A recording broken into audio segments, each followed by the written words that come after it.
Licence नाही तुझ्याकडे?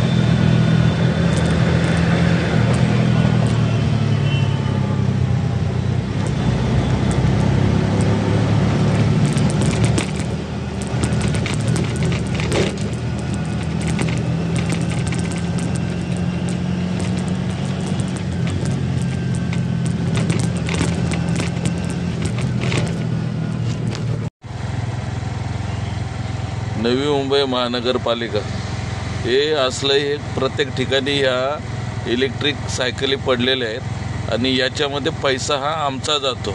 हे परप्रांतीय भैये बिये इकडे येऊन तिकडे येऊन मोबाईलच्या कोडवरून या सायकली वापरतात आणि आमच्या टॅक्समधून पैसा जातो।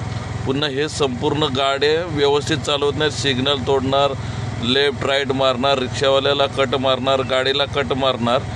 याच्यावर नवी मुंबई पोलिसांनी पण काहीतरी ॲक्शन घ्यावी आणि या गाड्यांना पण लायसन किंवा सक्तीचं काहीतरी करावं, याची नोंदणी करावी। नवी मुंबई महानगरपालिका आणि नवी मुंबई पोलीस प्रशासन यांनी या गाड्या आणि ज्या आता इलेक्ट्रिक गाड्या निघालेल्या आहेत बारक्या बारक्या, त्यांनासुद्धा लायसन नाही किंवा काय नाही। जर अपघात झाला काय झालं तर याला जबाबदार कोण किंवा त्याला भरपाई द्यायची का नाही द्यायची याचं तुम्हीच सांगा काय ते।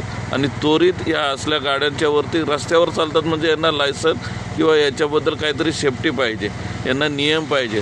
त्याच्यामुळे यांना कोणत्याही प्रकारची नंबर प्लेट नसल्यामुळे हे बिंदास कुठेही सिग्नल तोडणार, कोणत्याही गाडीला आडवी मारणार, क्रॉस जाणार। जर ॲक्सिडेंट झालं उद्या आणि ह्याच्यातला स्वार मेला याच्यावरचा तर याला जबाबदार कोण, त्याला भरपाई द्यायची कशी द्यायची आणि याला जर पुढचा व्यक्ती कसा काय जबाबदार असू शकतो ह्या लोकांच्या चुकीच्यामुळे। त्याच्यामुळे ह्या गाड्या ह्या असल्या झुलू सायकल आणि त्या इलेक्ट्रिक ज्या गाड्या निघाल्या छोट्या छोट्या ज्याच्यावर हे परप्रांतीय नारळ गोण्या बिन्या हे ते वाहून नेतात माल बिल सगळे, तर याच्यावर लक्ष घालावं नवी मुंबई महानगरपालिका आणि नवी मुंबई पोलीस प्रशासन। धन्यवाद।